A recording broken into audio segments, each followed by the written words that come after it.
Kenalin, namaku Teresia Widawati Budiman dari SMA Nasional 3 Bahasa Putra Harapan Purwokerto, atau sering dipanggil Kak Widi dari Widipedia. Kali ini, tetap di bab stoikiometri, kita akan bahas tentang konsep mol.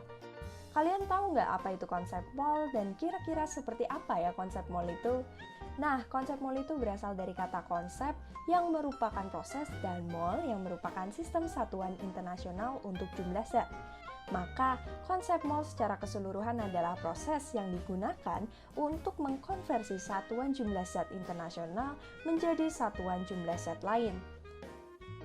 Sejatinya, cara kerja konsep mol dalam kimia itu hampir sama dengan cara kerja money changer. Masih pada bingung ya? Oke deh, yuk kita ilustrasikan cara kerja money changer sama-sama. Dalam sistem perekonomian global, mata uang internasional dipegang oleh dolar Amerika Serikat. Siapa sih yang nggak kenal dengan dolar Amerika Serikat? Dolar Amerika Serikat ini telah ditetapkan sebagai patokan utama dalam pertukaran uang internasional sejak tahun 1944. Nah, dengan demikian, maka konsep dolar sebagai mata uang internasional sebanding dengan konsep mol yang merupakan satuan zat internasional juga. 1 dolar Amerika Serikat dinotasikan kurang lebih Rp14.000, sedangkan 1 mol dinotasikan dengan 6,02 dikalikan 10 pangkat 23 partikel. Nilai dari dolar Amerika Serikat ini tentunya akan berbeda bila dikonversikan ke mata uang negara lain. Contohnya seperti dolar Amerika Serikat, bila dikonversikan ke peso nilainya ada 48,18. Dolar Amerika Serikat bila dikonversikan ke rupiah nilainya adalah 73,98. Dolar Amerika Serikat bila dikonversikan dengan euro nilainya adalah 0,84. Dolar Amerika Serikat bila dikonversikan ke yen nilainya adalah 103,35. Nah, ini yang disebut dengan konsep money changer. Hal demikian juga terjadi di dalam ilmu kimia, di mana nilai mol bila dikonversikan ke volume, massa, dan molaritas, maka mol ini akan memiliki nilai yang berbeda. Lalu, bagaimana kira-kira cara mengkonversikan mol dengan massa, molaritas, dan volume? Ada yang tahu? Oke, kita langsung bahas sama-sama yuk. Yang pertama adalah cara mengkonversikan mol dengan massa.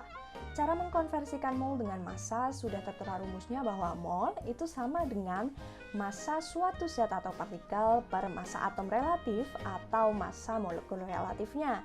Kita lanjut ya. Cara mengkonversikan mol dengan molaritas.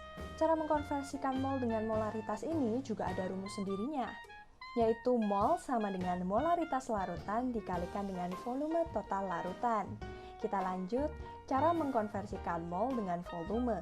Nah, dalam konversi mol dengan volume, terdapat 2 ketentuan, yakni pada saat volume memiliki keadaan STP atau Standard Temperature and Pressure, dan pada saat volume sedang pada keadaan suhu dan tekanan tertentu. Pada saat keadaan STP atau Standard Temperature and Pressure, volume molar memiliki nilai 22,4 liter per mol. Nah, sehingga didapatkan rumus bahwa volume sama dengan mol dikalikan 22,4 liter per mol.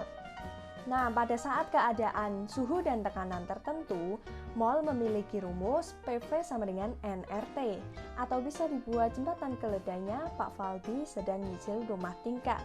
P di sini adalah tekanan dalam satuan atm, V di sini adalah volume dalam satuan liter, M di sini adalah mol, R di sini adalah konstanta gas ideal yang memiliki nilai 0,082 liter atm per mol Kelvin. T di sini adalah temperatur dengan satuan Kelvin. Untuk mempermudah kita dalam memahami materi ini, yuk kita mulai masuk di contoh soalnya. Nomor 1, berapakah jumlah mol dari 55,8 gram besi Fe dengan Mr-nya adalah 55,8 gram per mol? Yang diketahui bahwa massa Fe-nya adalah 55,8 gram. Mr dari Fe-nya adalah 55,8 gram per mol. Yang ditanya adalah jumlah mol dari Fe. Maka dijawab, mol sama dengan massa per Mr. Dari soal kita tahu bahwa massanya adalah 55,8 gram. Sedangkan Mr-nya adalah 55,8 gram. Sehingga ditemukan perhitungan 1 mol. Maka kesimpulannya, jumlah mol dari 55,8 gram besi adalah 1 mol. Nomor 2. Tentukan mol yang diperlukan untuk membuat larutan NaOH dengan konsentrasi 1 molar sebanyak 100 ml. Diketahui bahwa molaritas dari larutan adalah 1 molar. Volume totalnya adalah 100 ml atau kita ubah menjadi liter yaitu 0,1 liter. Yang ditanya adalah mol dari larutan. Maka kita jawab mol sama dengan molaritas dikalikan dengan volume total. Sehingga dihitung dan hasilnya adalah 0,1 mol. Kesimpulannya, maka jumlah mol yang diperlukan untuk membuat larutan NaOH dengan konsentrasi 1 molar sebanyak 100 ml adalah 0,1 mol. Nomor 3. Dalam keadaan STP, jumlah mol dari 44,8 liter gas oksigen adalah diketahui keadaannya adalah STP. Volumenya adalah 44,8 liter. Yang ditanyakan adalah jumlah mol oksigen.